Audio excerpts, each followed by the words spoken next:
disuruh ditunjuk untuk sama-sama melayani firman Tuhan.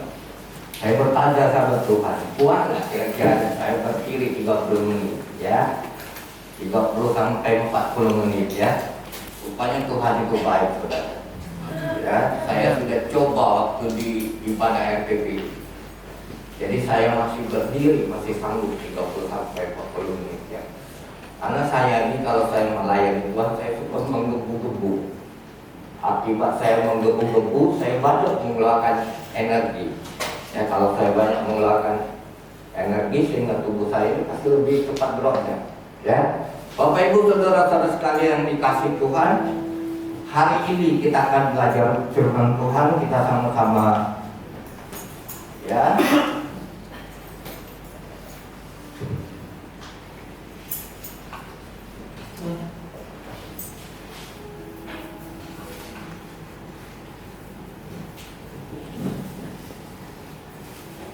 Ya, saya kasih judul Iman Sejati.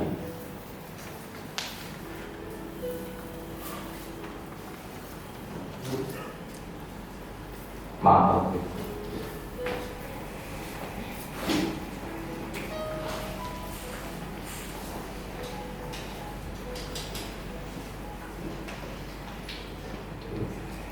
Ya, iman sejati. Ya, perhatikan ada orang ingin menggapai matahari.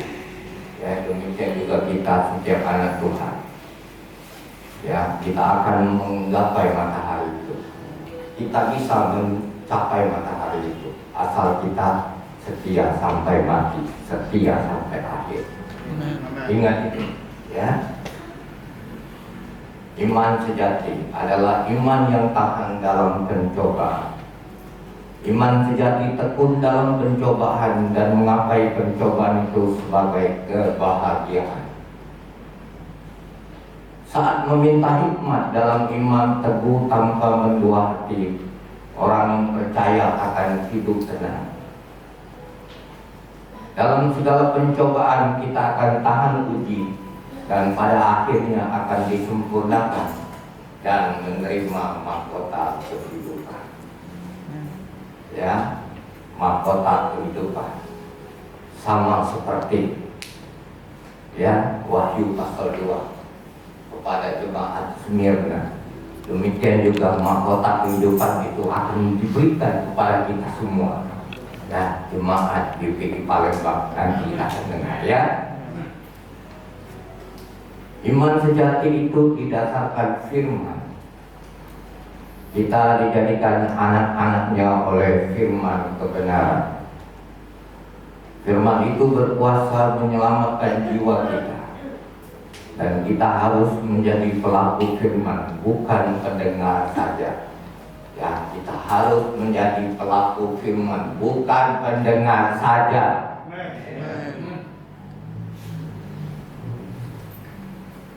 Inilah tanda bahwa orang berbahagia dan beribadah kepada Allah. Ya, cukup banyak 2 lembar ya. Kita langsung masuk aja dalam pembacaan firman Tuhan. Ya, saya undang nanti berdiri. Kita buka kitab Yakobus pasal 1. Kita akan baca ayat 1 sampai 8 dan nanti saya akan teruskan ayat 12 sampai 18. Tapi saya hanya bahas beberapa ayat saja, tidak semua ya. Yakobus pasal 1 ayat 1 sampai 8.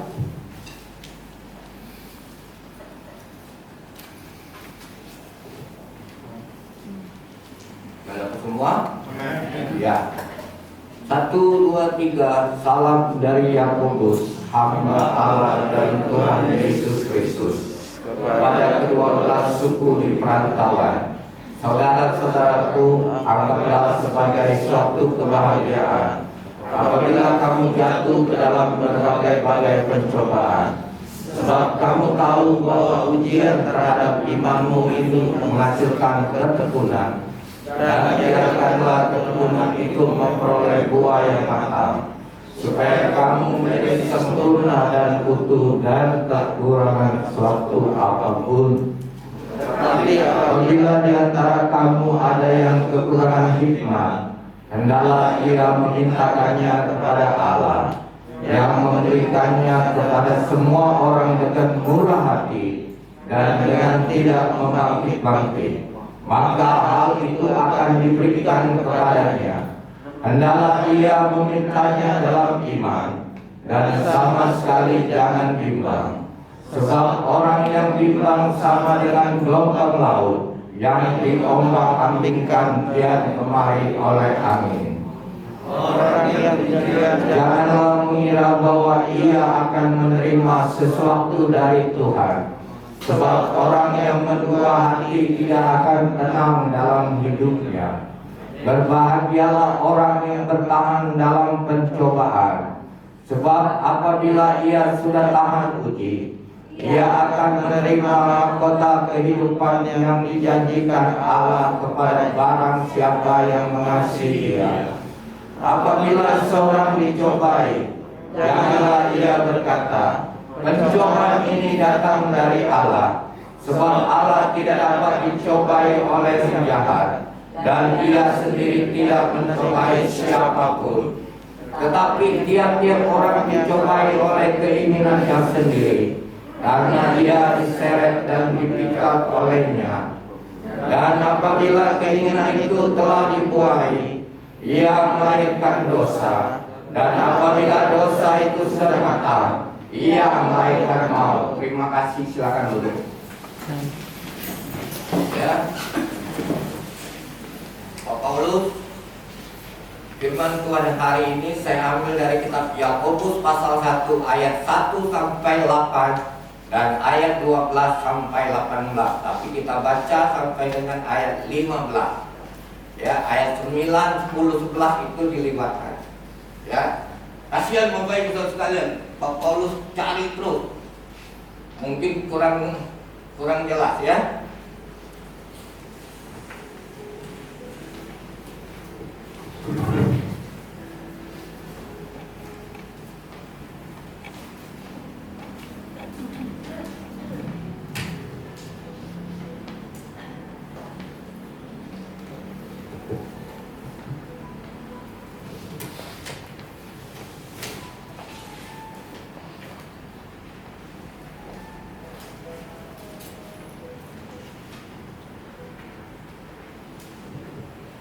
Kita bahas dulu ayat 1 ya.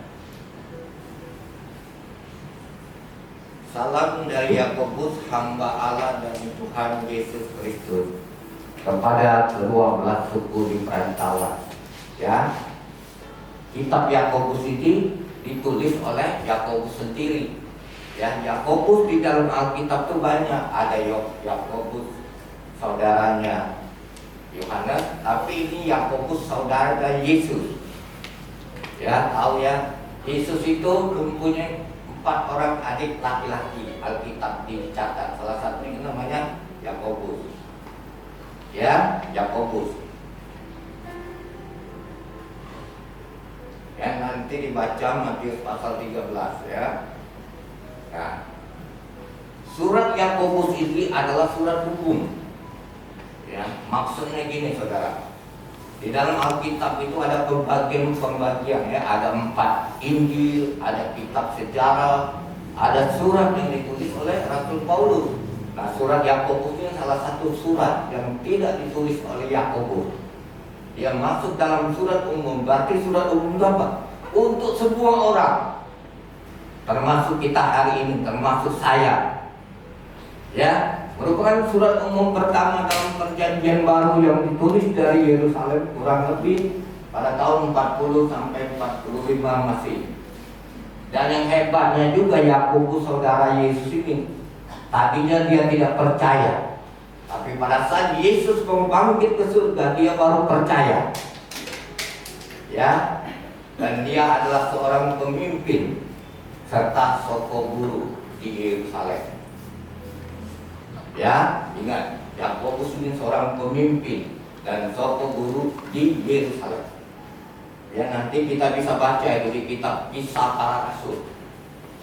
Ya, di kitab Para Rasul. Galatia juga ada, ya. Dan salah satu adiknya juga yang penulis yaitu Yudas, ya. Dan dia juga adalah mati martir. Ya, Yakobus dibunuh kira-kira pada tahun 62 Masehi dengan dirajam batu oleh orang Yahudi. Jadi dia termasuk orang yang mati martir setelah Stefanus. Ya.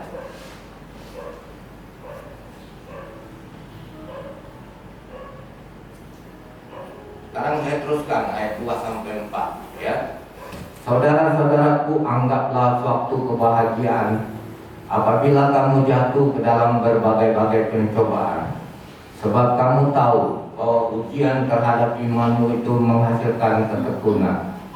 Dan biarkanlah ketekunan itu memperoleh buah yang matang, supaya kamu menjadi sempurna dan utuh dan tak kekurangan suatu apapun. Perhatikan ayat 2 sampai 4, ya. Berbagai-bagai pencobaan hari ini, terutama kita dalam skup yang kecil ini, kita sedang mengalami pencobaan. Ya, kita sedang menjalani. Ya, kita sedang menjalani. Sudah 5 bulan lebih. Ya, tapi bagaimanapun kita tetap kuat dan kita tetap beriman. Kita jalani itu hanya satu, agar kita tetap sehat. Hanya satu, kita jalani ujian-ujian yang harus kita hadapi dengan tekun. Kita mau memperoleh mahkota kehidupan, ya. Berbagai-bagai pencobaan. Saya sudah awali. Masalah apa? Masalah kesehatan. Makanya saya bersyukur kepada Tuhan. Kita semua bersyukur kepada Tuhan. Kita masih dalam penjagaan Tuhan. Kita jauh dari virus corona, ya, COVID-19. Yang kedua, masalah ekonomi. Begitu berdampaknya perekonomian. Ya, negara kita sedang mengalami resesi. Ya, min 5, masih bersyukur dibandingkan Singapura sudah 2 digit. Ya, kita pun juga saya yakin dan percaya sedang mengalami resesi, masalah ekonomi. Tapi ya, kita selalu diingatkan oleh Bapak Gembala kita, di situasi kita sedang mengalami masalah ekonomi, Tuhan kasih jalan. Ya, kita yang selama ini tidak pernah mempergunakan bagaimana caranya mencari duit lewat daring, lewat online, Tuhan bukakan. Saya pun mengalami masalah ekonomi itu, tapi Tuhan main, Tuhan ganti. Ya, saya tidak pernah malu-malu, saudara. Saya seorang pekerja, saya mengalami masalah keuangan. Ya, gaji saya dipotong, puji Tuhan, enggak apa-apa. Semua demi kita, saudara. Demi perusahaan jalan, saudara juga tetap bisa bekerja. Tapi Tuhan ganti, saudara.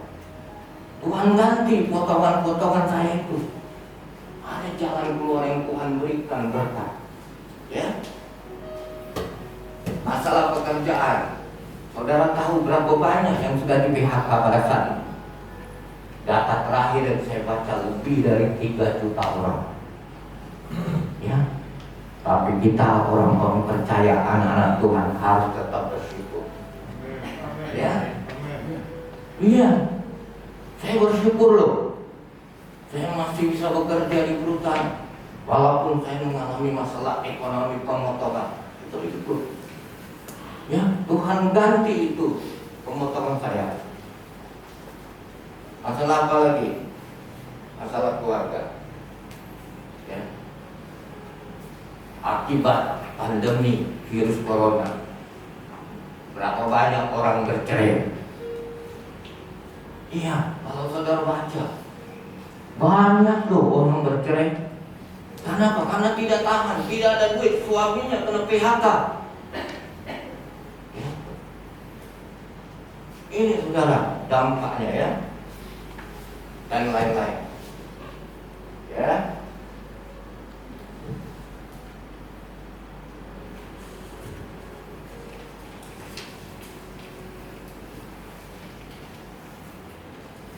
Tapi saudara sekalian, semua pencobaan ya yang Tuhan berikan kepada saya dan saudara sekalian itu harus kita jalani. Kalau saudara mau naik tingkat, kalau saudara mau levelnya naik, ya, saya tidak katakan pencobaan itu selalu konotasinya negatif. Ya, saya katakan ujian dari Tuhan. Ujian dari Tuhan kepada kita itu baik, supaya kita naik level. Ya, nah, ada fungsi daripada pencobaan orang-orang Kristen. Tujuannya apa? Ya, tadi sudah dibagi, kita sama-sama baca tadi ayat 2. Ya, saya ulangi sebentar ya.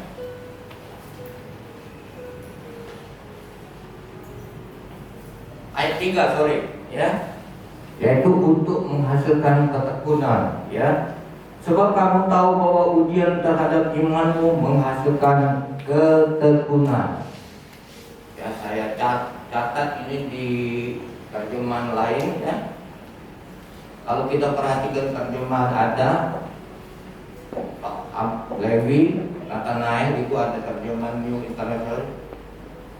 Itu perseverance. Kalau King James itu dituliskan patient, kita harus sabar. Ya, kalau New American Standard itu endurance, ketahanan, tahan. Ya.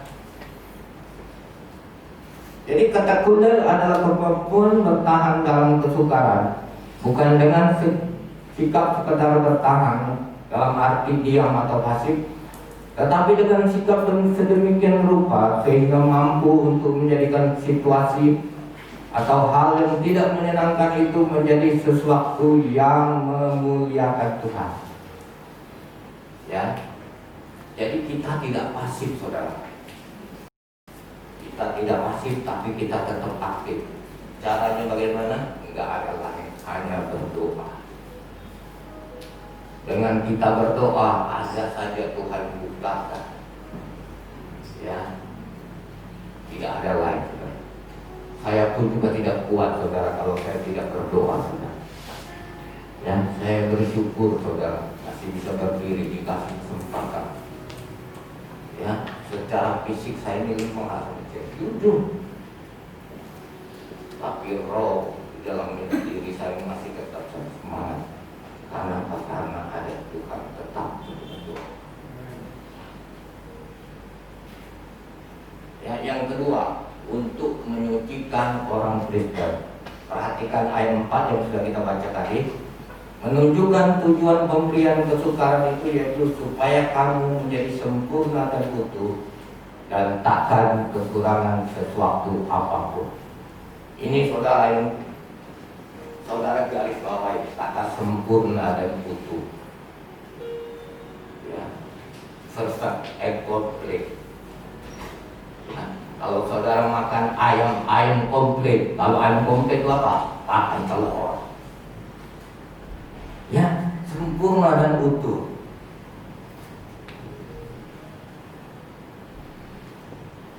Kata sempurna dan utuh diartikan secara rohani itu seperti emas yang harus dibakar menjadi murni, dan pokok anggur harus dibersihkan atau dipangkasi supaya lebih banyak berbuah.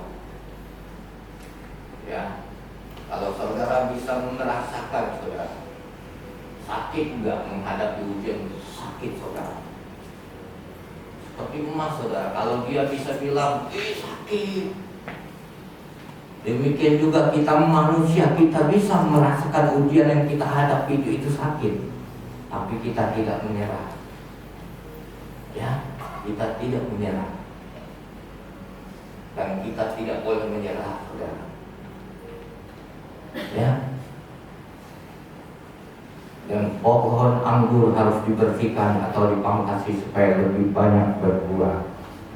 Karena setiap ranting padaku yang tidak berbuah dipotongnya, dan setiap ranting yang berbuah dibersihkannya supaya ia tidak banyak berbuah. Supaya ia banyak berbuah. Ya, ini dikutip dari kitab Yohanes pasal 15. Ya.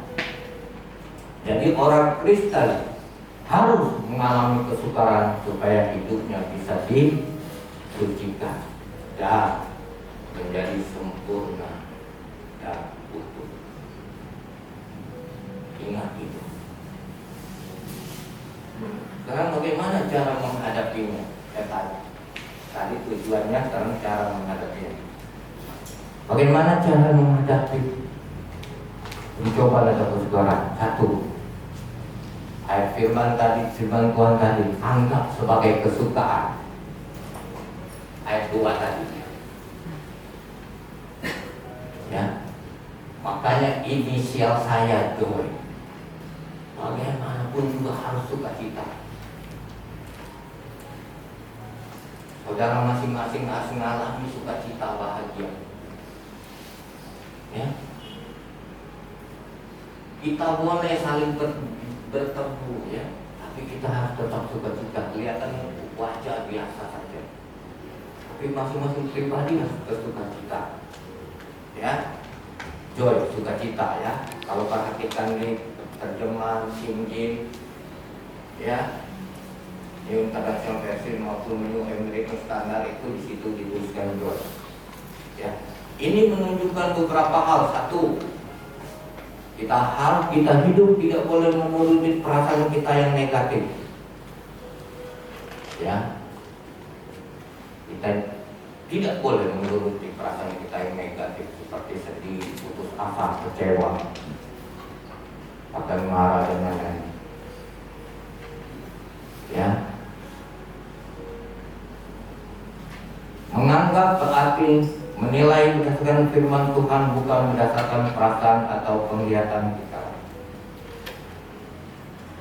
Jadi kita harus hidup senantiasa bersyukur. Ya, lewat doa-doa kita, lewat pujian yang kita naikkan.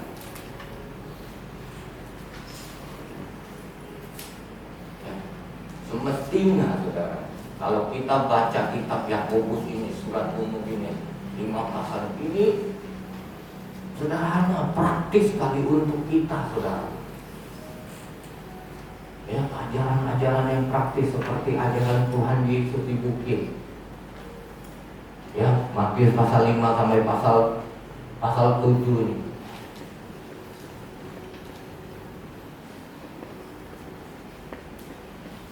Yang kedua, cara menghadapinya, kita harus senantiasa meminta hikmat dari Tuhan. Ya, ayat 5 sampai 6.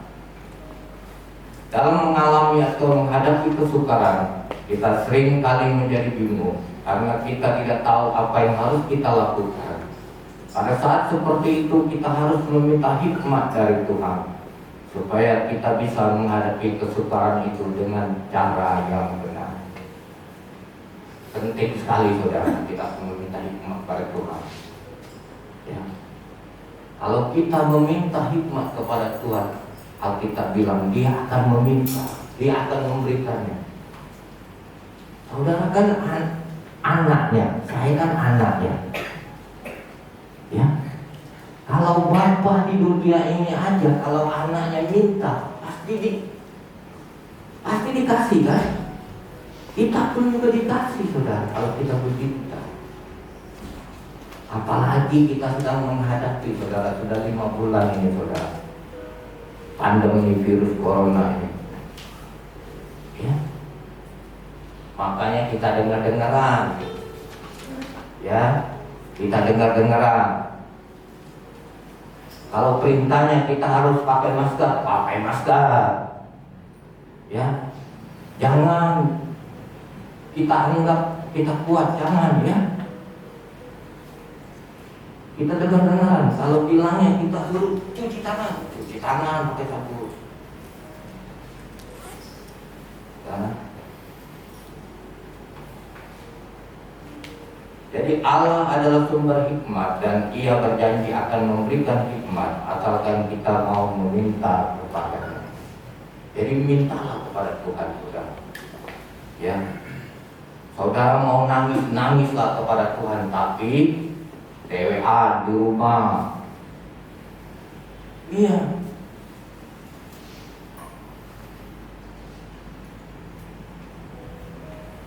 Saya pernah saudara, saya bersaksi dulu sebentar. Saya pernah menangis sendirian di tengah malam jam 4 pagi. Yang lain masih tidur, ya di kamar saya itu saya sama ponakan saya. Saya keluar ke ruang tengah, ke ruang tamu, saya nangis sama Tuhan. Iya, saya nangis saudara. Saya minta kekuatan, saya bilang, Tuhan saya hanya minta kekuatan. Saudara mau nangis, minta sama Bapak di surga. Enggak apa-apa saudara, enggak apa-apa.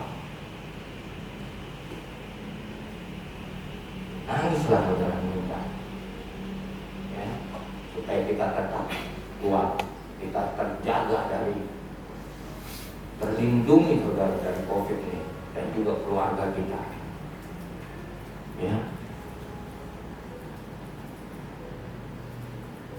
Tetapi dalam persoalan hikmat untuk menghadapi kesukaran, Ia memberikan janji bahwa Ia akan mengabulkan permintaan kita. Dan karena itu kita harus memintanya dengan beriman pada janjinya, tidak dengan bimbang. Ya. Sekarang langsung saya lompat ayat 12. Ya. Berbahagialah orang yang bertahan dalam pencobaan, sebab apabila ia sudah tahan uji, ia akan menerima mahkota kehidupan yang dijanjikan Allah kepada barang siapa yang mengasihi Dia. Ya, di dalam Alkitab itu saudara, kalau saudara perhatikan ini ayat, ya, mirip dengan Wahyu pasal 2 ayat 10. Ya. Pencobaan. Cobaan di sini diartikan bertahan dan tahan uji, kesukaran dan penderitaan. Tuhan menghendaki kita bertahan sesuai dengan ayat 3 di atas, yaitu ketekunan.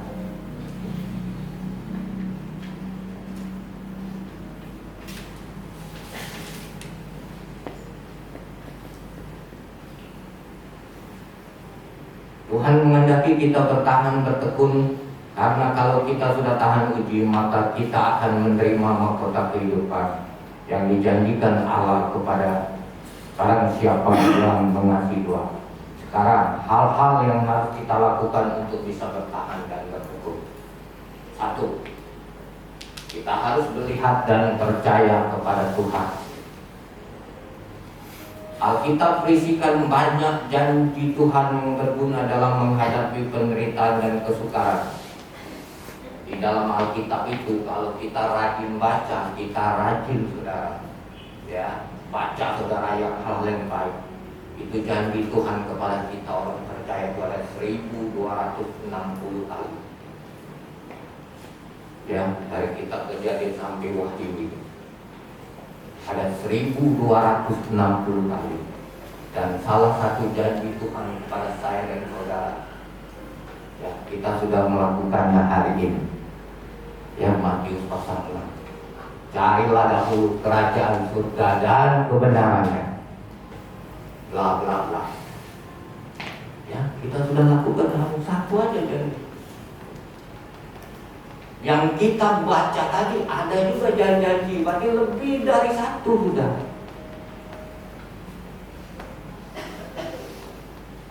Karena itu rajinlah dan tekunlah membaca Alkitab. Ya, selalu saya ingatkan, saya tidak pernah bosan-bosan saudara.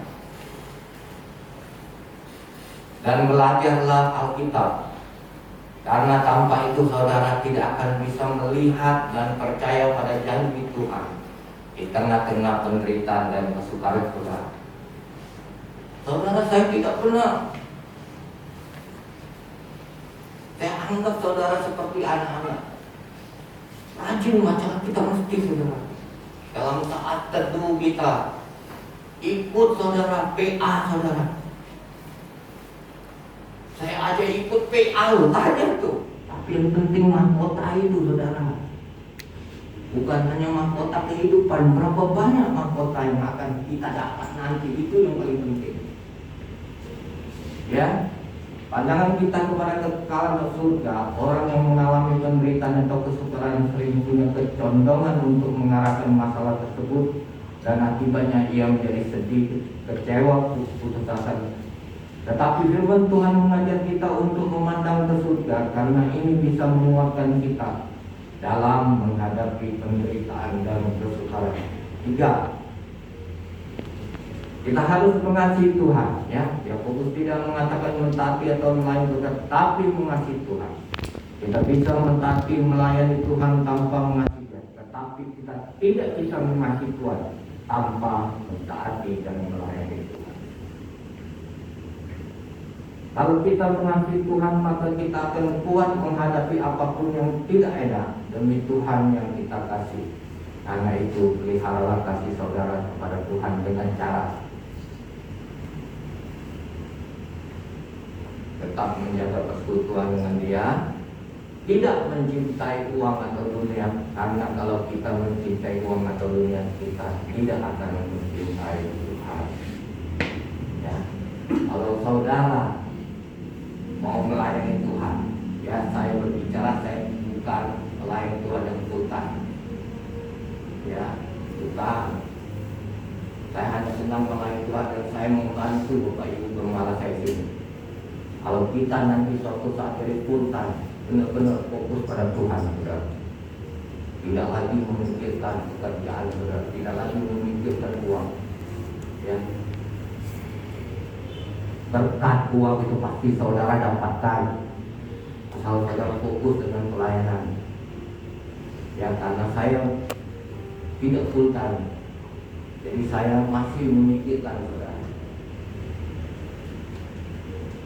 Tak seorang pun dapat mengabdi kepada dua tuan, karena jika demikian ia akan membenci yang seorang dan mengasihi yang lain, atau ia akan setia kepada seorang dan tidak mengindahkan yang lain.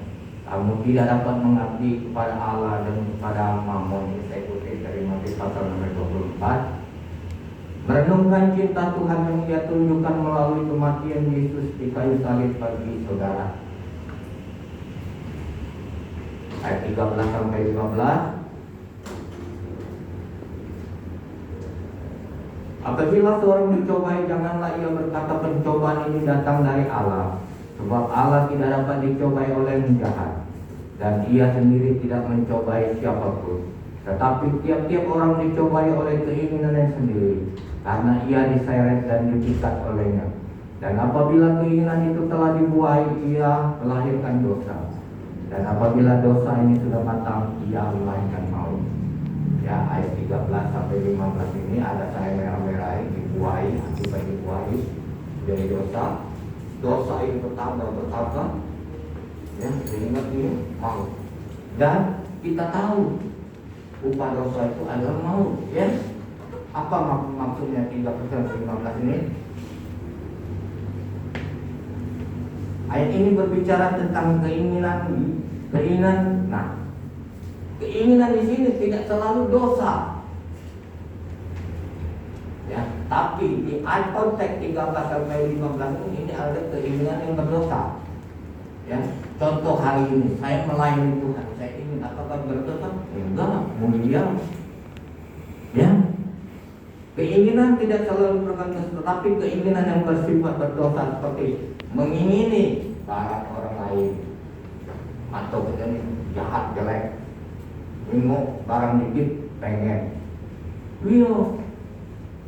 ingin berzina, kejahatan dibalas dengan kejahatan, ya. Keinginan berdosa inilah yang dimaksudkan dalam pencobaan dalam ayat 13 ini. Keinginan itu sendiri sekalipun belum dituruti atau dilaksanakan, sudah merupakan dosa, ya. Keinginan berdosa ini sudah merupakan dosa. Kalau keinginan itu dituruti atau dibuai, maka dosanya menjadi kelihatan.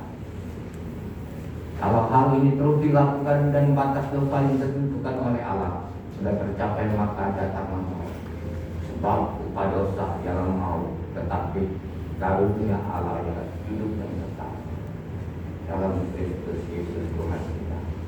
Roma pasal 6 ayat 23. Bapak Ibu saudara sekalian, saya undang kita bangkit berdiri, kita akhiri, kita baca sama-sama di depan, ya. Wahyu pasal 2 ayat 10b.